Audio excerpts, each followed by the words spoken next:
Rebonjour pour cette deuxième partie de conférence où nous allons légèrement inverser la démarche puisque nous avons fait parler entre guillemets des professionnels sur la première partie du panel, mais comme vous l'avez vu sur la conférence d'avant, j'ai expliqué qu'ils étaient également des millennials. C'est ce qui fait que j'ai récupéré différents utilisateurs alors qui vont pouvoir se présenter à leur tour. Alors bon, rapidement pour nos deux précédents, mais je pense que peut-être vous avez des passions différentes. Thomas, je pense que tu as des passions ou des usages sur les réseaux.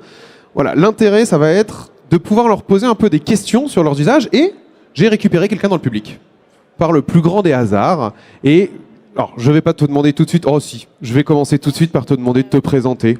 Manon. Manon, qu'est-ce que tu fais dans la vie? Ok, donc moi j'ai 23 ans et je suis en école de communication en master. Première année. Bon, j'ai pris quelqu'un qui travaille dans la communication. Bon, en même temps, sur le salon, c'était couru d'avance. Amélie.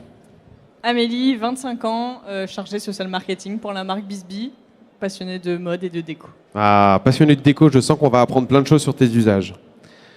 Alexandre, dis-nous tout. Alexandre, j'ai 19 ans, je suis influenceur sur les réseaux sociaux. C'est beau, c'est ton métier, influenceur sur les réseaux sociaux? Non, pas encore. Ah d'accord, oh, pas encore, ça veut dire que tu veux le devenir? Peut-être un jour. Ok. Et Thomas? Donc Thomas, 23 ans, social media planner chez On Prend un Café. Ok. Pour commencer, chez On Prend un Café, on essaie de faire ce qu'on appelle pour le coup quelques petites routines digitales.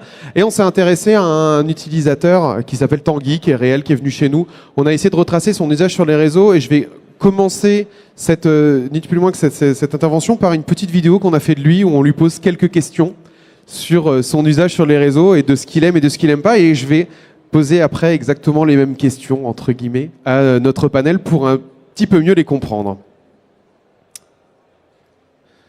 C'est toujours le moment où j'ai toujours ce doute. Si, ça marche. Je m'appelle Tanguy Bonnet, j'ai 15 ans et je suis en stage chez On Prend un Café. J'ai comme jamais. Snap. Messenger, parce que je parle tout le temps avec mes potes dessus. C'est sympa, les emojis qu'ils ont mis. Snap, parce que c'est drôle de voir la tête des gens à toute heure de la journée. YouTube, pour se divertir le soir. Squeezie. Streaming. Hashtag, les hashtags c'est hasbeen, voilà. Hashtag cool, hashtag dab. Hashtag moto et hashtag troll. Je like. Flip quoi. Snap Story. Car Life Style. C'est un compte Insta qui fait des photos de voitures de luxe et les photos sont assez sympas et très bien prises. Moi, sur une moto plutôt cool, avec Nicki Minaj derrière. Ouais. Merci Tanguy pour cette petite préparation. Alors, moi j'ai pris ma grande claque sur des hashtags. Non, les hashtags c'est hasbeen. Ok, bon, super. On se rend compte que, pour le coup, là, Tanguy, avec ses 15 ans, je ne sais pas s'il a un temps d'avance ou s'il est précurseur d'un certain nombre de choses, mais moi je me suis pris une petite claque à ce moment-là.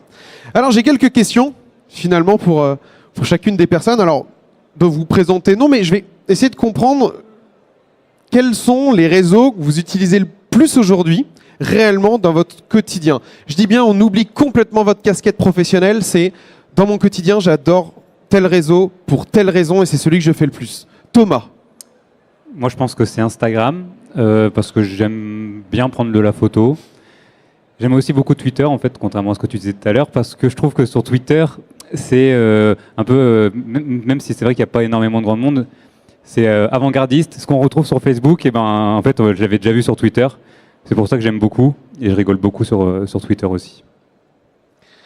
Alors Alexandre, toi, je pense que toi, c'est pas un réseau social, toi, c'est une pléthore de réseaux sociaux. Explique-nous un petit peu qui tu es, ce que tu fais et tous les réseaux que tu peux utiliser. Principalement, en fait, j'utilise Twitter. Je génère du trafic un peu sur tous les réseaux sociaux. Je gère des pages Facebook, des comptes Instagram. En fait, c'est un peu moi qui vais vous empêcher de réviser sur les réseaux sociaux. C'est moi qui poste le divertissement. Donc principalement, comme je disais, Twitter, puis après Snapchat. Snapchat, j'aime bien parce que j'aime bien regarder ce que proposent les influenceurs, analyser ce qu'ils font, leur placement de produits. Voilà. Tu as des grandes communautés sur tes réseaux? Sur Twitter, un peu plus de 100 000 abonnés, mais c'est pas beaucoup. Donc, tu as une grande communauté tout de même. Et sur les autres réseaux, sur Snapchat? Sur Snapchat, j'ai 4000 vues, mais c'est pas énorme en soi. Ok, très bien. On reviendra après sur ce que tu peux faire d'autre sur les réseaux. Amélie, quel est ton usage? Quel est ton réseau favori? Tout à l'heure, tu vas parler de déco. Alors du coup, ça va m'intéresser. Je vais gratter un petit peu. Alors, ça dépend de mon utilisation. Quand je retape ma maison et que je viens d'acheter un appart et que j'ai envie de le custom, c'est Pinterest. Par contre, je suis à fond Instagram et surtout Insta Story, du coup. Ok, donc Insta Story beaucoup. Pourquoi Insta Ouais. Story? Parce que du coup, ça reste dans l'esthétisme, que j'aime bien. J'aime beaucoup prendre des photos un peu de tout et rien. Et en même temps, justement, comme je suis à fond sur l'esthétisme sur mon flux Instagram, je peux pas pourrir mon flux avec n'importe quelle photo. Donc, mon Insta Story me permet de publier vraiment ce qui se passe là dans ma vie. Et si je prends une photo un peu mieux, je la retoucherai, je la mettrai dans mon flux plus tard. Mais du coup, Insta Story, c'est vraiment pour poster des trucs, c'est quand même esthétique. Et en même temps, je peux balancer des mots, des sondages, des trucs. Tu as un usage raisonné du réseau où tu as l'instantané avec les stories, mais finalement, tu as quand même dit si j'en ai fait une jolie, je vais la garder pour un peu plus tard. Donc, tu penses également que c'est pas que de l'instantané. Tu penses à te dire bon, j'ai quand même des amis et je vais quand même faire un effort pour leur proposer du joli contenu parce que peut-être que ça peut intéresser d'autres personnes. Non, tu te mets aussi dans cette attitude-là. Ouais, un peu. Ok. Manon. Alors, nous, on ne se connaît pas. Non, pas encore. Alors, c'est Non. quoi ton réseau préféré et pourquoi? Alors moi, je suis plus justement comme Thomas, je suis plus sur Insta et sur Twitter. Twitter parce que ça me permet de voir le matin les hashtags, les trending topics, tout ça et de participer en fait, d'être au courant. Et après Insta, c'est pareil, c'est plus pour la photo, pour l'esthétisme. Je suis passionnée de tatouage et c'est vrai que tous les tatoueurs sont sur ces réseaux. Du coup, ça me permet de voir un peu ce qui tourne sur l'instant T. Ok. Quand tu parlais de tatoueur, du coup, tu regardes plus sur Instagram sur Ouais. Et- Carrément. Et est-ce que tu... Alors, intéressant, parce que du coup, je vais m'intéresser à vos passions et du coup, de comprendre comment vous gérez de différentes passions. Sur Instagram, tu vas t'inspirer finalement de ces tatoueurs, tu vas les rechercher. Comment tu les retrouves? Quel usage tu as de ta passion justement autour du tatouage sur Instagram? Alors en fait, c'est vrai que les tatoueurs, du coup, ils ont des hashtags spécifiques par rapport à leur style. Donc moi, je sais que j'aime beaucoup les tatouages en noir, donc du coup, ça va être plus black work ou des choses comme ça. Et ça me permet en fait de retrouver les tatoueurs qui font ce style pour ensuite les contacter et avoir un rendez-vous, des choses comme ça. Ok. Quelle fréquence vous avez sur ces réseaux? Tous les jours? 2 fois par jour? Toutes les heures? Toutes les 10 minutes? C'est quoi votre niveau d'addiction aujourd'hui en tant que vingtenaire ou bientôt vingtenaire, en tout cas pour Alexandre? C'est quoi votre niveau d'addiction à ces réseaux? C'est tous les jours, le matin, le soir ou c'est un petit peu dans la journée? Je te laisse du coup reprendre et répondre. Du coup, moi, c'est plus genre quand je me réveille, il y a le réveil qui sonne le matin, je regarde direct Twitter, Instagram, c'est le réflexe. Et après, je regarde genre la pause à midi et après, c'est le soir avant de me coucher, quelque chose comme ça. Ok. Alors moi, défaut professionnel, ça va être toutes les heures, voire toutes les demi-heures. Mais tu le regardes à titre personnel? Du coup, je regarde un peu les deux, forcément.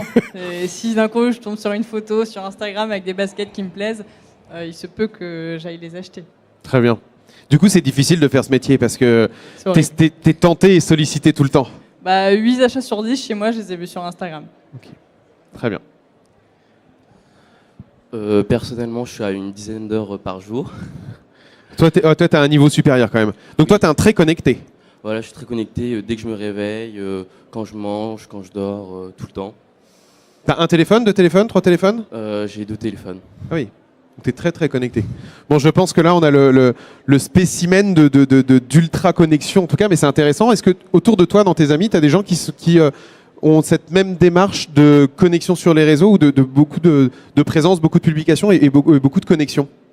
Non, pas du tout. Non, tu es le seul dedans. Voilà, c'est ça. Par contre, tes amis te suivent beaucoup, toi? Oui. Ok. Thomas, quelle est ta fréquence? Tout le temps, enfin quasiment toutes les heures, même plusieurs fois par heure. Et en fait, j'ai un petit chemin. J'ouvre d'abord Facebook, après j'ouvre Twitter, après j'ouvre Snap, après j'ouvre Instagram. Une fois que j'ai fait mon tour, j'attends et puis j'attends une demi-heure avant de Et je recommencer. refais mon petit tour. Finalement, du coup, tu passes sur tous tes réseaux les uns à la suite des autres. Oui. Ça t'arrive d'avoir le même type de contenu sur ces différents réseaux ou pas? Oui, surtout sur Twitter et Instagram. C'est vrai qu'on retrouve énormément de contenus qui sont assez similaires. Par contre, sur Instagram et Snapchat, c'est vraiment différent. Alors pourquoi tu continues à suivre Instagram et Twitter si tu me dis que c'est quasiment le même type de contenu? Parce que... C'est pas un piège, Non, hein, c'est non. pour comprendre. Non, mais parce qu'en fait, sur Facebook, il y a aussi tout ce qui est les marques, j'en suis quelques-unes, ou les influenceurs. Sur Twitter, c'est des influenceurs différents que je suis, donc du coup, c'est pour ça que je fais un peu les deux. Très bien, je te laisse renchaîner sur quelle marque tu suis. Pourquoi tu suis des marques? Pour me tenir informé de ce qu'elles font, je suis plus de marques sur le jeu vidéo, j'aime beaucoup le jeu vidéo, donc du coup, je suis un peu... je regarde par exemple le EA Sport ou EA en général, puis après les influenceurs, les streamers et les casteurs professionnels. Donc du coup, je suis beaucoup de ces personnes. Ok. Alexandre, toi tu suis des marques? Oui, je suis des marques. J'aime bien Sprite, la communication de Sprite sur Facebook, celle de Burger King aussi. Je suis pas mal de marques. Ok. Et tu les suis parce que... Pour quelle raison du coup tu as décidé de les suivre? C'est que c'est des marques que tu aimes, c'est des marques que tu consommes ou c'est juste des marques que tu consommes sur les réseaux sociaux? Par exemple, tu me dis Sprite, t'en bois vraiment ou c'est juste que tu aimes ce qu'ils te racontent? J'aime bien ce qu'ils racontent. Ils ont un ton fun et décalé. En fait, c'est surtout qu'ils reprennent les blagues sur Twitter et qu'ils les retransforment sur Facebook. Du coup, j'aime beaucoup ça. Ouais. Ok, très bien. Amélie? Alors ouais, moi je vais suivre mes marques préférées. Alors c'est quoi tes marques préférées? Ça va être du Zara, du Bash, du Cézanne, Ok. pour voir un peu leurs nouveautés et pour essayer de rien louper. Et c'est vrai qu'il y a cet instant même sur Snapchat, vu que ça dure que 24 heures, si je ne le regarde pas aujourd'hui, du coup tout ce qui va être aujourd'hui ça va s'effacer, hier ça va s'effacer, et du coup tu as l'impression de louper un truc. Donc c'est vrai que tu finis ton flux Snap pour être sûr de rien louper. Je vais rebondir tout de suite dessus et je reviendrai sur la question des marques après pour Manon. C'est quelque chose que vous, tous les quatre, vous faites ça. C'est pour ceux qui sont sur Snapchat. C'est ce côté, oh là là, je sais que ça va durer que 24 heures, alors soit en stories, soit sur Snapchat. Ce côté du, si je le vois pas tout de suite, je sens que je vais louper une information. Vous le ressentez de cette manière-là réellement et vous vous forcez pour le coup à forcément aller voir les stories. Donc toi, tu viens de me répondre oui. Alexandre? Justement, il y a un marché noir qui s'est développé maintenant. C'est les gens, ils recordent sur Snapchat les stories des stars et ils les postent sur YouTube. Et ça fonctionne super bien en fait. Donc moi, je me dis, c'est pas si grave que ça si j'ai raté une story, à part si c'est celle d'un pote. Ok. Donc tes amis sont plus importants finalement et là, tu vas porter de l'attention à ce que tes amis vont raconter sur les réseaux. Voilà. Donc finalement, tu es influencé par tes amis. Oui. Ok. Thomas? Tout pareil qu'Amélie. Tout pareil, je ne me mouille pas. Ok, très bien. Est-ce qu'on peut passer du coup le micro à Manon? Manon, toi, tu suis des marques sur les réseaux? Les marques, pas tellement. Enfin, à la limite, ça va être plus genre des produits, des services comme Apple, des trucs comme ça, du moment où j'ai envie de rester informée sur les sorties de produits, mais après, ça va être plus à la limite des artistes musicaux, quoi, pour pas louper une date de concert ou quelque chose comme ça. Alors, ce qui est intéressant, c'est que dans les outils, enfin, tout du moins dans les secteurs dont vous parlez, il y avait les vêtements. Donc, Amélie, tu en fais partie. Et il y avait le jeu vidéo. Donc, en effet, ça corrobore bien, avec ce que l'on a vu juste avant. J'ai une question qui est, bon là on a beaucoup parlé des réseaux, alors toi tu parles une dizaine d'heures par jour, toi tu parles d'avoir une routine, vous parlez d'aller régulièrement. Finalement, est-ce que vous pensez que c'est l'endroit où vous consommez le plus de contenu? Et pourquoi vous avez décidé de passer tout ce temps finalement à consommer ce contenu-là? Pourquoi vous ne le consommez peut-être pas ailleurs? Est-ce que vous avez vraiment, c'est votre premier lieu d'information aujourd'hui sur les réseaux? Manon, je sais pas si c'est toi qui l'as. C'est ton premier lieu? C'est vrai que moi en fait c'est devenu une habitude, quoi. J'ai commencé Twitter je pense en 2008. Et du coup, c'est vrai qu'au début, ça a pris du temps à démarrer et tout ça, mais c'est vrai que maintenant, dès que je vois quelque chose à la télé, en fait, je l'ai vu avant sur Twitter. C'est vraiment devenu une de mes principales sources d'infos à la limite. Au final, regarder la télé, si c'est pour tomber sur du BFM ou c'est en boucle, en fait, ça m'intéresse pas. Ok. Amélie? Ouais, moi je pense que c'est ma principale source. C'est vrai que je regarde pas forcément la télé, ou alors quand je mange, voilà. Mais ouais, c'est ma principale source. Ça en est presque ton divertissement, finalement, tu l'utilises comme un outil de divertissement où tu, plutôt que de regarder, il ne faut pas dire forcément un film ou une série, mais tu consommes finalement ça comme pour passer du temps et me divertir. Bah, ce qui est bien, c'est qu'il y a du divertissement, mais il y a aussi de l'info. Enfin, Ouais. Après, je suis aussi quand même pas mal de trucs d'info. Donc c'est vrai qu'on apprend tout sur ça et qu'en effet, le soir à la télé, on n'apprend plus rien en fait, parce qu'on a déjà tout vu. Ok. Alexandre, Personnellement, j'ai pas de télé. L'information, je la consomme sur Twitter. Le compte que j'aime bien, c'est les news. Et j'active les notifications, comme ça je suis au courant directement. Et voilà. ok. Donc pas du tout doute, donc pas de télévision. Tu fais du coup beaucoup de YouTube, tu consommes beaucoup de contenu sur YouTube. Je consomme beaucoup de YouTube, environ 1 heure par jour. Je regarde pas mal de reviews de séries. C'est devenu à la mode en ce moment. Ça fonctionne plutôt bien sur le réseau. Et voilà. Ok. Thomas, toi? Bah, c'est pareil que Manon et Amélie. On peut tout avoir sur les réseaux maintenant. J'ouvre Twitter, j'ai les infos. J'ouvre YouTube, j'ai la télé, entre guillemets. J'ouvre Facebook, j'ai les conversations avec mes amis, enfin Messenger pour le coup. Donc franchement, c'est mon première source de divertissement. Je ne l'ai pas proposé, mais si vous avez des questions que vous souhaitez leur poser, là, n'hésitez surtout pas. Le but, c'est pas d'attendre la fin. Vous pouvez dire « Ah, moi, j'ai une question pour Amélie sur pourquoi elle fait ci. Ah, moi, j'ai une question pour Thomas ou pour Alexandre. » N'hésitez surtout pas, je vais regarder au fur et à mesure. Ah non, super. J'ai pas besoin du coup d'attendre. Hop, je viens tout de suite te donner le micro. Tu peux leur poser des questions. Alors, moi, j'avais une question qui est plutôt pour tous les quatre. Et je pense qu'on a beaucoup à avoir ce sentiment. Est-ce qu'au final, à être ultra connecté, à passer plusieurs heures sur les réseaux sociaux, vous n'avez pas l'impression d'être enfermé dans ce que vous aimez déjà et de pas réussir à avoir le temps de vous ouvrir et de découvrir d'autres choses qui pourraient éventuellement devenir des passions par la suite? Bah, du Excellente coup, j'ai question. le micro, je vais répondre. Oui. Voilà. Non, c'est vrai que du coup, pour le coup, c'est un peu vrai parce qu'en plus, je prends l'exemple de Facebook, mais je suis tout ce que j'aime et les publications qui me sont poussées sont des choses que j'aime. Donc forcément, c'est un peu difficile de sortir de ma zone de confort et il faut que, je suis obligé de le faire de moi-même. C'est pour ça qu'après, je passe aussi du temps au cinéma par exemple. J'essaie de m'ouvrir à d'autres choses quand je vais sur Internet et pas que sur les réseaux, mais vraiment sur les sites. J'essaie de, par exemple, si je vois un film qui me plaît, je vais aller voir les critiques sur Allociné, puis après je vais voir le film, puis je vais faire moi-même ma critique pour essayer justement de pas rester vraiment cantonné aux choses que j'aime. Pour les autres, un avis du coup sur cette question?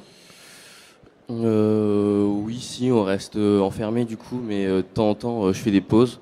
C'est très bien de faire des pauses aussi. Et voilà. Très bien, Alexandre. Merci. Moi, j'ai pas l'impression d'être enfermée, puisque c'est vrai que quand je consomme les réseaux sociaux, soit quand je suis toute seule, soit c'est au travail, puisque c'est mon travail. Mais du coup, par exemple, voilà, les vacances, moi je sais vivre mes vacances, etc. Bien que c'est vrai qu'il y a des moments où tu vas sortir ton portable pour faire une petite story parce que tu es à un endroit qui est joli. Donc mon mec il va me dire que c'est parce que je suis une accro. Mais moi je lui dis que quand j'avais 15 ans, je sortais mon gros appareil photo et c'était exactement la même chose. C'est juste que j'avais envie de capturer cet instant pour mes souvenirs et que pour moi un appareil photo ou mon smartphone pour une story c'est pareil. Ok. Et non, mais c'est comme ce que vous disiez tout à l'heure, en fait, sur la conférence, c'est juste que les moyens évoluent aussi, les nouveaux moyens de communication et tout ça, et je pense qu'en fait, on a juste une façon différente d'appréhender tout ce qui va être l'information ou la diffusion de contenu.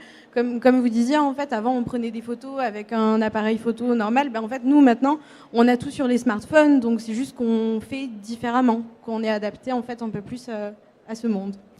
Et moi, je rejoins un monsieur quand même, c'est qu'il y a un effet pervers sur les réseaux qu'on appelle le bubble effect, qui du coup joue à les algorithmes ont tendance à nous pousser les choses qu'on aime, et que pour le coup, à nous pousser que des choses qu'on aime, on n'en découvre pas aussi plein d'autres choses. Et c'est vrai que c'est un des risques, notamment sur les plus gros réseaux qui ont le plus entre guillemets d'utilisateurs. Et c'est aujourd'hui une des difficultés. Et c'est vrai que c'est un des dangers entre guillemets des réseaux, c'est de ne pas forcément parfois aller voir d'autres choses. Mais c'est tout l'intérêt par exemple, quand on prend un Explorer, et je vais vous poser la question sur Instagram, vu que vous êtes consommateur d'Instagram, l'Explorer d'Instagram a aussi cet objectif-là, finalement, de pouvoir aller chercher finalement de nouveaux sujets qui, en effet, sont pas non plus à l'opposé de ce que l'on aime. Mais est-ce que c'est un usage fort que vous avez d'Instagram dans l'Explorer, ou au contraire, pas du tout, c'est par le plus grand hasard que vous découvrez des nouveaux comptes? Ou est-ce que de temps en temps, vous dites, tiens, moi, je vais me faire une session d'exploration, et puis je vais aller chercher, regarder le flux des photos soumises?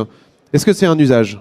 Moi perso, ouais, c'est ce que j'utilise pas mal de fois parce que du coup c'est ça, c'est vrai que c'est du contenu qu'on va aimer en rapport en fait par rapport à tout ce qu'on a aimé ou tous les réseaux, enfin toutes les personnes qu'on peut suivre avant.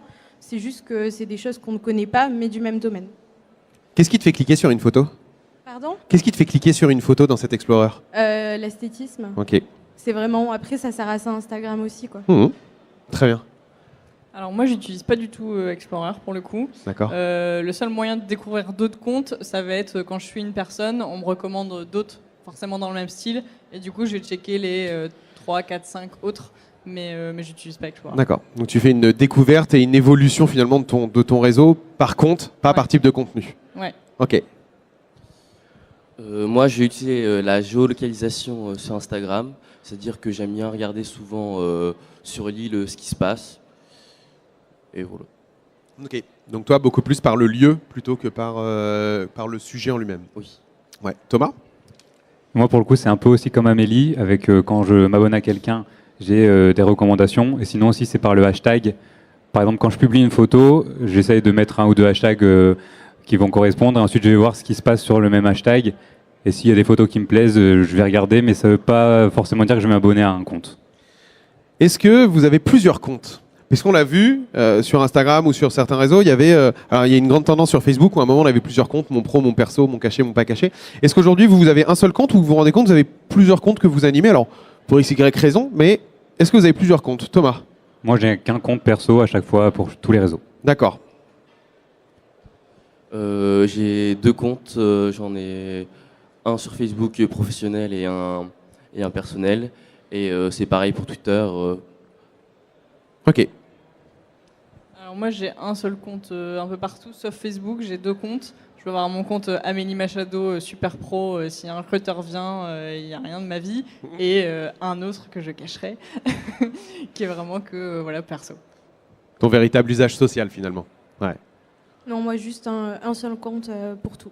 Ok. Est-ce qu'on peut repasser le micro à Thomas? Parce qu'en fait il a menti. Mais je ne veux pas balancer, mais il a menti. Ouais, je voulais Thomas, pas... je repose la question. Thomas, est-ce que tu as un compte ou est-ce que tu as plusieurs comptes? Non, en fait, j'ai oublié de faire la promotion. Ah! C'est vrai que j'ai un compte Instagram avec ma copine. En fait, ça s'appelle Testing Lille. Donc, en fait, vous pouvez aller vous abonner. D'ailleurs, je vous invite, du coup, vu que je suis en instant promo. Et donc, en fait, c'est tout simplement, on va tester les restaurants à Lille et on en fait un petit avis. Et puis, on essaie d'influencer ceux qui veulent bien être influencés, donner des conseils aux Lillois pour donner un bon endroit où manger. C'est amusant, ça veut dire que c'est toujours toi qui du coup donne ton avis personnel, c'est toujours toi qui consomme le produit, mais tu as décidé de ne pas l'utiliser sur ton compte personnel. C'est ça. Pourquoi tu as fait ce choix de te dire, parce que tu aurais très bien pu le faire, tu aurais très bien pu continuer à dire tiens, j'ai testé tel restaurant, j'ai testé tel endroit, j'ai testé tel truc, voilà ce que je vous donne comme avis. Et finalement, quand on parle de la recommandation d'influenceurs, on a pu le voir, de micro-influenceurs, je me serais dit, moi j'ai confiance quand Thomas me dit ah si, il va manger à tel endroit, parce que je te connais. Pourquoi tu as eu ce choix de dire tiens, je vais en créer un deuxième? Il y a 2 raisons. La première, c'est parce qu'on est 2. Du coup, forcément, on a créé un compte ensemble. Et l'autre aussi, c'est parce que je voulais séparer, en fait, parce que sur mon compte perso, au final, je publie toute ma vie et je voulais pas forcément que ceux qui allaient s'abonner à mon compte puissent voir ce que je faisais. Donc, je voulais séparer un peu le côté, je vais dire professionnel avec des grands guillemets, et mon côté perso. Ok. Est-ce qu'il y en a d'autres qui n'ont pas osé avouer qu'ils avaient deux comptes? Non? Non, c'est bien, vous avez été honnête. Il y avait quelqu'un qui m'a levé la main, j'imagine, c'est pour poser une question. Bonjour, Clémence Côté, Plat au jour. J'ai une question qui est importante en tant que société. On est présent par exemple sur 6 réseaux sociaux. Et est-ce que pour vous, le contenu doit être le même sur tous les réseaux sociaux ou doit être différent ou adapté? J'aimerais avoir votre avis en fait sur ça. Bon, du coup, je vais... Et je demande, répondez bien en tant qu'utilisateur, pas en tant que votre métier. Forcément. Donc du coup, oui, pour moi, il faut que les contenus soient différents. Ça peut être adapté, Et il faut forcément que ça soit différent. Personnellement, je me dis que je ne vais pas suivre une même marque sur Facebook et sur Twitter, par exemple. Si elle publie la même chose, autant que je suive seulement sur Facebook et que je ne la suive pas sur Twitter et vice-versa. Oui, il faut l'adapter si vous publiez sur Twitter ou sur Facebook. Par exemple, un post que j'ai mis sur Twitter qui fait 2500 retweets, il en fait 95 000 sur Facebook. Il y a carrément un décalage d'humour entre ces deux réseaux sociaux surtout, et il faut l'adapter. Oui, je reviens sur ce que dit Thomas. C'est clair qu'il faut l'adapter parce que sinon je vous suis pas partout. Ça sert à rien. Et surtout que les formats, ça va être différent. Instagram, ça va être joli.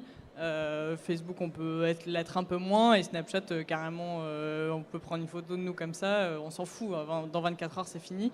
Donc, c'est vachement plus à l'arrache. Mais c'est aussi ce qui fait le truc cool de ce réseau, c'est que c'est éphémère, donc on peut ne pas être esthétique. Du coup, tout comme Thomas et Amélie, c'est ça, ça dépend de... Enfin, il faut être présent, oui, mais voilà, il faut diversifier le contenu. On n'a pas les mêmes codes, on n'a pas les mêmes attentes d'un réseau à l'autre, donc c'est à ça qu'il faut faire attention, je pense. Moi, je vais aller plus loin sur cette question et je vais vous poser, et quand vous tombez sur des marques qui ont cette démarche de publier la même chose, c'est quoi votre réaction? Est-ce que vous décidez de ne plus la suivre sur un ou un autre réseau? Est-ce que vous dites, oh là là, ils sont complètement nazes, ils n'ont absolument pas compris comment me parler? Quelle est votre réaction quand vous vous rendez compte, que tu me l'as dit tout à l'heure, Thomas, tu as dit, ah bah ouais, je me suis rendu compte, quand je fais ma routine, j'ai souvent les mêmes contenus. Quelle est l'image que tu as de ces marques-là? C'est-à-dire, tu te dis, elles n'ont rien compris, ou oh, c'est pas grave, ou oh, je l'ai vu 2 fois. Est-ce que tu décides de supprimer un compte? Voilà. Quelle est la réaction face à cette problématique que monsieur vient de soulever sur le contenu? Moi, s'il y a une marque ou un compte ou un influenceur, n'importe quoi, qui me saoule, qui devient trop commercial ou les infos m'intéressent plus, j'hésite pas à me désabonner. Ok, donc tu as le unlike facile, le désabonnement facile et le supprimer mon compte facile. Ouais, moi c'est pareil, s'il y a plusieurs fois le même contenu sur différentes plateformes, je me désabonne forcément d'un. En général, du coup, je vais juste garder Facebook. Ok. Pareil. Moi, je me dis que ça peut être des bons clients pour nous. Non, mais ça, je t'ai dit de parler à titre personnel. Non, sinon, c'est vrai que, pareil, j'ai tendance plutôt à me dire, je vais pas me désabonner, je me dis, c'est dommage. Puis après, si ça devient trop redondant, je me désabonne d'un des 2 comptes. Ok, n'hésitez pas, si vous avez des questions, je regarde les mains levées, surtout vous pouvez leur poser. Justement, je vais aller sur une question qui parle beaucoup à des marketeurs en ce moment et à des marques, sur le rapport à la publicité, justement. Le rapport à la publicité sur les millennials, puisque souvent, comme monsieur vient de le dire, ouais, on adapte son contenu. Quel est votre rapport, vous, à la pub quand vous voyez de la publicité sur les réseaux sociaux? Est-ce que ça vous saoule? Est-ce que finalement, elle vous intéresse? Comment vous la percevez? Et en plus, je dirais, en fonction du réseau social sur lequel vous allez la voir. Pour moi, c'est vrai que ça devient, je les vois de moins en moins au final. Tu écris un tout petit sponsorisé, surtout sur Instagram. Parfois sur Instagram, je like une publication et je me rends compte qu'elle a été sponsorisée et en fait, j'enlève mon like parce que je me dis que je me suis fait avoir et donc du coup, ça me plaît pas. Ah ouais, donc t'es carrément, je me suis fait avoir par la publicité, donc ouais. Finalement, je ne veux pas cautionner cette image poussée qui n'était pas naturelle. C'est ça, parce qu'en fait, c'est tellement dans le fil que je me rends pas compte que c'est sponsorisé, et quand je m'en rends compte, je me suis dit, j'aurais préféré qu'on me le dise clairement, et que je vois si je décide de m'engager ou non avec la publicité. Ok. Alexandre? Moi, ça me dérange pas du tout la publicité, justement, j'aime bien regarder et analyser le pourquoi du comment du placement de produits. Et par exemple, en ce moment, c'est sur Snapchat. Justement, je regarde les publicités dans les stories qui sont insérées récemment. Et bon, il y en a, c'est énervant d'en voir, mais je trouve ça intéressant. Ok, Amélie? Moi, ça me dérange, et pourtant c'est embêtant parce que j'en fais. Mais c'est clair que ça me dérange. Je me suis posé la question la dernière fois, je crois que j'ai jamais cliqué sur une bannière web, par exemple. Et voilà, et dès que je vois un truc sponsorisé, c'est pareil, je passe. Par contre, ça va être la publicité un peu, quand les influenceurs vont parler d'un truc, on sait très bien que c'est sponsorisé, mais par contre là, ça ne me dérange pas, et là, j'achète. Ouais, Du coup, moi, c'est un peu comme Amélie aussi. Je sais que sur Instagram, ça me dérange pas tant que ça. Surtout que maintenant, ils sont obligés de mettre un hashtag spécial, de préciser que c'est sponsorisé. Sur Facebook, ça fait tellement longtemps que j'y suis, je pense que j'y fais même plus attention. Et sur Twitter, ça me dérange un peu plus parce que en fait, c'est noyé dans le flux. C'est juste à la fin qu'on voit genre, le tweet sponsorisé qui a aucun rapport avec ce qu'on suit dans notre timeline et c'est un peu gênant. Par contre, alors là, je rebondis immédiatement sur l'influence. Par contre, si c'est une publicité, entre guillemets, je vais pas dire déguisée, mais un placement de produit par un influenceur, par un micro-influenceur, qui est une forme de publicité, là, vous n'avez pas ce sentiment de rejet. Alors toi, du coup, tu as été rejeté clairement le contenu poussé. Je reviendrai du coup dessus, mais vous n'avez pas du tout cette sensation-là. C'est-à-dire, oh, tiens, tu vois une vidéo sur YouTube, une vidéo dans un Snap, tu vois un placement de produit, finalement, tu te dis pas, ah, c'est une pub. Bah alors si, je me dis que c'est une pub, mais j'ai peut-être un côté un peu naïf où je me dis que si l'influenceur le fait, c'est pas non plus que pour l'argent et que s'il le fait, c'est que derrière, le produit lui plaît un minimum et qu'il veut en parler à sa communauté. Ok. Ouais, je vais poursuivre ça en disant que si l'influenceur il a vraiment choisi ce produit parce qu'il l'aime, voilà, une fringue ou quoi, et que ça lui va bien, bah, je suis contente qu'elle me l'ait proposé et je trouve ça cool qu'en plus j'ai un code promo. Par contre, si c'est en mode et je mange ça pour maigrir ou et j'ai ce dentifrice là pour avoir les dents plus blanches, bah là je me désabonne carrément de l'influenceur. D'accord. Voilà. Donc Donc l'influenceur que je suis a intérêt à bien choisir ses partenaires parce que si ça se voit que c'est trop fake et qu'en fait ils consomment pas ça du tout dans la vraie vie, je vais me désabonner. La limite est hyper fine finalement. C'est que tu bascules de l'un à l'autre en très peu de temps parce que quelqu'un va parler d'un produit si la personne est peut-être vraiment convaincue que ce dentifrice en question lui donne vraiment des dents blanches et toi tu vas te dire oh merde c'est une pub, du coup j'ai plus envie de le suivre. C'est hyper difficile finalement de trouver ce juste ton par rapport à ces influenceurs et même par rapport aux marques qui travaillent avec avec eux de votre retour de consommateur. Ouais, mais je me dis qu'un influenceur, s'il est pas trop con, il va vraiment choisir ses partenaires, il va pas choisir un dentifrice ou des serviettes hygiéniques, quoi. Je me dis qu'à un moment, il faut qu'il réfléchisse et qu'il positionne bien ses trucs. Donc l'argent, c'est bien, mais ou sinon, il mérite pas que je le suive, simplement. C'est bien. Enfin, généralement, les personnes qui font ce genre de placement de produits, c'est les personnes de la télé-réalité. Et justement, enfin, j'aime bien regarder parce que je trouve ça malaisant et rigolo en soi. Merci. Je suis 100% d'accord avec tout le monde en fait. Je fonctionne un peu pareil que les trois. C'est vrai que des fois j'aime bien parce que ça me fait un peu rire, mais globalement je l'apprécie pas trop et faut vraiment que le produit qui soit poussé, on sente que l'influenceur il est donné, enfin ce soit un avis réel et pas juste un dentifrice qui a rien à voir avec sa ligne éditoriale de d'habitude. Alors je vais pousser sur cette thématique du coup de l'influence. Et est-ce que vous avez déjà acheté un produit? Alors tu as parlé de bons de réduction, donc ça sous-entend que tu t'es déjà dit ça peut peut-être m'intéresser parce que j'ai 20%. Est-ce que vous avez déjà acheté un produit réellement suite à une recommandation d'un influenceur que vous avez vu sur un influenceur, je mets des gros guillemets en tout cas, d'une recommandation que vous avez pu voir sur un Instagram, sur un YouTube, sur un flux Facebook ou autre et de se dire ah ouais il m'en a parlé, ça a l'air d'être bien, je lui fais confiance, je vais l'acheter?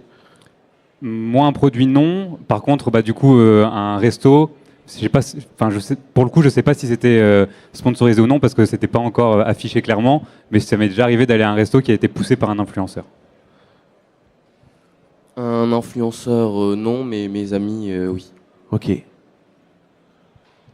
Alors moi, ouais, 8 achats sur 10, c'est parce que je les ai vus sur Instagram via des influenceurs. En fait, je me dis que j'ai même plus besoin d'aller chez Zara.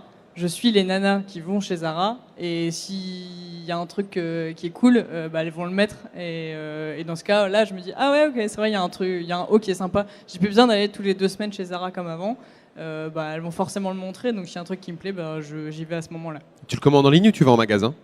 Ça dépend le truc, s'il y a un truc je suis sûr que ça va m'aller, je le commande en ligne, j'ai acheté une salopette il y a 2 jours et si qui est magnifique. Et si je suis pas sûre, je vais au magasin. Ok. Manon? Non, moi j'ai jamais acheté suite à un code promo d'un influenceur ou quoi. Est-ce que tu as déjà fait un tatouage suite à un compte d'un tatoueur que tu ne connaissais pas? Tu as découvert son style sur Instagram et tu t'es dit c'est chez lui que je vais faire un tatouage? Ouais, carrément. Ok. Donc tu as été influencé tout de même. J'ai été un petit peu influencée, ouais. Et je vais revenir sur une autre thématique. Je reste toujours sur la publicité parce que je ne sais pas si vous en avez installé, mais qui ici utilise un adblocker? Eh bah tous les gens qui bossent dans le marketing, c'est bien. Hein. Allez, vous en utilisez ou pas du adblock? Non? Non, du coup pour regarder les pubs justement qui traînent sur la... Parfait. Alors moi oui, sauf quand forcément tu es sur un streaming et que tu dois l'enlever, mais sinon ouais. Tu regardes du streaming? Sur Netflix bien sûr. Oui. Oui, juste pour les sites en streaming, sinon le reste, non. Pareil.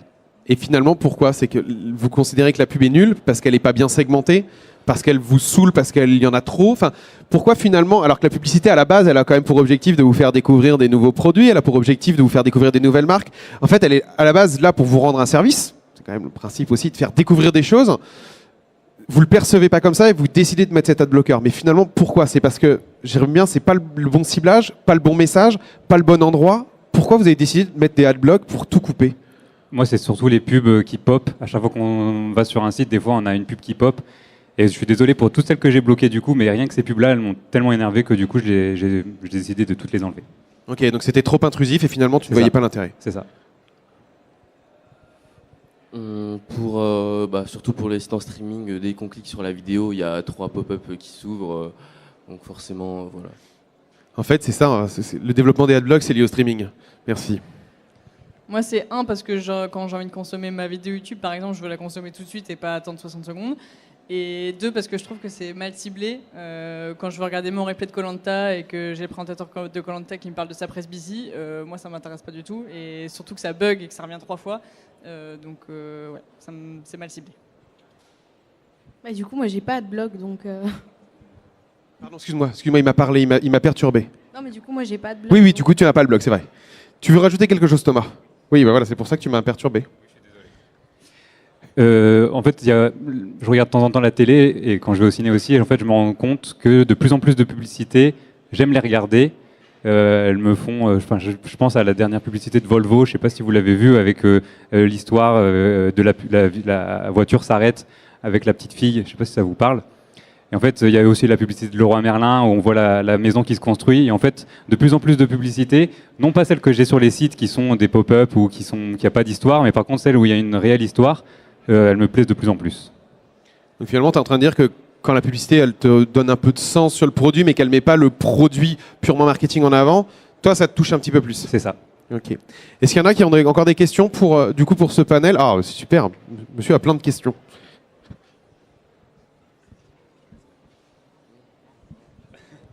En fait, j'ai 2 questions. La première, nous, notre cible, par exemple, c'est les restaurants, hein, clairement à travers notre application. Est-ce que, par exemple, un restaurant peut fonctionner sans être présent sur les réseaux sociaux? Et la deuxième question, un restaurant ou une société, hein, et comment vous voyez les réseaux sociaux dans 10 ans? Voilà. Du coup, pour la première question, pour un restaurant, pour le coup, si elle n'est pas sur les réseaux, pour moi, ça ne me dérange pas parce que je fonctionne énormément par avis. Et en fait, si le restaurant est recommandé, je passe énormément de temps sur, anciennement Yelp ou TripAdvisor ou sur Google Avis. J'ai appris il n'y a pas longtemps qu'il y avait 35% des avis qui étaient faux, du coup je suis un peu déçu. Mais globalement, je passe énormément de temps sur ça. Donc si le restaurant n'est pas présent sur les réseaux, ça ne me dérange pas. Par contre, pour une marque, de manière générale, si elle n'est pas sur les réseaux, je vais me dire peut-être qu'elle a quelque chose à cacher. Maintenant, il y a tellement tout le monde est sur les réseaux, ça veut dire qu'elle n'est pas à la page, ça veut dire que peut-être qu'elle est has-been et ça veut dire que du coup, elle ne m'intéresse pas forcément.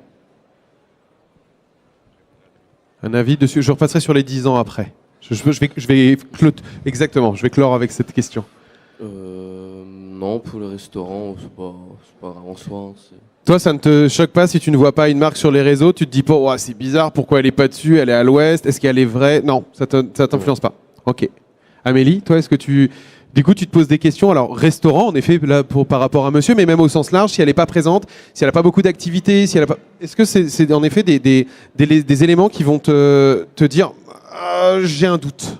Alors moi je pense que oui, un restaurant peut fonctionner s'il est pas sur le réseau. Par contre c'est vrai que si à un moment je cherche un numéro de téléphone et que je trouve pas son Facebook ou quoi, je pense qu'habituellement je vais aller checker la page Facebook.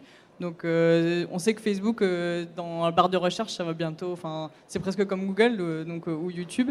Donc des fois on recherche quasiment sur Facebook et si on le trouve pas c'est un peu con.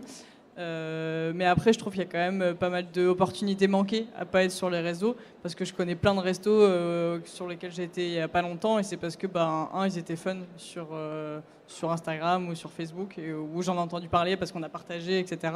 Donc là, les derniers restos que j'ai en tête, c'est parce que je les ai vus sur les réseaux.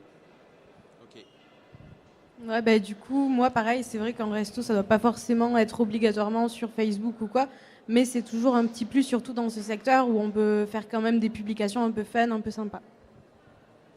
Merci. Alors, je vais retourner la question parce que je pense que leur demander comment ils peuvent voir les réseaux à 10 ans, moi, je vais plutôt vous poser une question en tant qu'utilisateur de ces réseaux.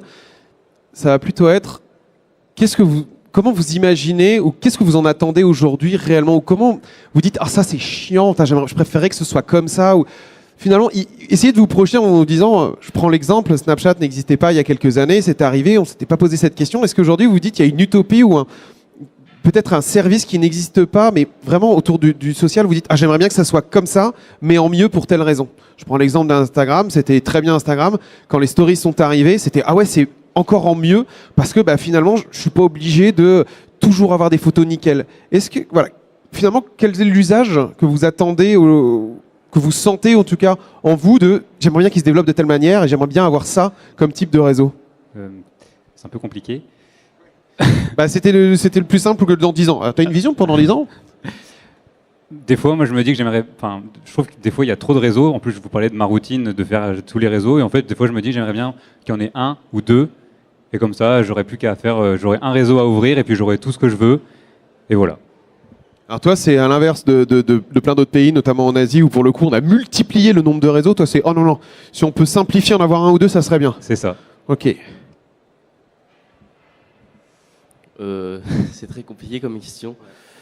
Moi, dans 10 ans, je vois encore Facebook au moins. Et après, Snapchat, c'est éphémère. Du coup, ça peut cracher du jour au lendemain. Et donc, je vois plutôt Facebook et Instagram rester. Ok. Et moi, je suis d'accord sur réduire un peu le nombre de réseaux parce que là, on voit en ce moment, donc il y a les Snap en 24 heures, mais il y a aussi les Insta Stories 24 heures. Et on voit que même les influenceurs, ils savent pas sur quel pied danser parce que soit on duplique, parce que c'est deux trucs à peu près pareils, soit on essaie d'être différent, mais en vrai, du coup, je consomme les deux. Et c'est vrai que des fois, il y a pas mal de duplication et c'est un peu con. Donc, à un moment, il y en a plein qui choisissent renoncer. Et il y en a qui ont dit ok, maintenant je suis plus sur Snap, je suis sur Insta Story. Ou maintenant, je fais 0 Insta Story, je suis que sur Snap. Il y en a pas mal qui ont fait ça. Et c'est vrai que des fois, consommer 2 fois la même chose, c'est un peu chiant. Donc, si on pouvait réduire qu'à quelques, ce serait pas mal. Ouais. Ok. Manon? Du coup, moi, je pense qu'en fait, la tendance, elle va s'inverser au niveau de Facebook et Snapchat. Ce que je vois maintenant sur mon feed Facebook, et ça me saoule, c'est qu'en fait, on n'a que des publications, genre tag un ami, tag un truc, et en fait, du coup, il n'y a que du divertissement. Du coup, en fait, j'ai l'impression que Facebook va devenir plus une plateforme de divertissement, et en fait, Snapchat va plus se transformer, du coup, en mode de l'info en 24 heures, un peu plus rapide. C'est une belle vision. On verra. Merci beaucoup. On arrive à la fin de ce panel. Alors, c'était une première, parce que j'ai rarement fait ça, de mettre ni plus ni moins que des consommateurs sur une conférence. Je vous remercie beaucoup d'être restés. Surtout qu'il est fin de salon. Je pense que les gens n'ont pas encore tout démonté, donc tout va bien. Je vous remercie beaucoup d'être restés jusqu'à ce moment-là. J'espère que vous avez passé un bon moment. Et surtout, n'hésitez pas à remplir ces petites fiches, puisque c'est ce qui va nous permettre de savoir si ça vous a intéressé ou non et de pouvoir les adapter pour les années suivantes. Je remercie énormément notre panel qui du coup était là, et merci à Manon qui s'est prêté au jeu, parce que j'avais dit que je prendrais quelqu'un dans la salle, est arrivé, c'était son tour de chance. Donc je vous remercie beaucoup et je vous dis pour le coup peut-être à l'année prochaine si vous êtes présents sur Connext également.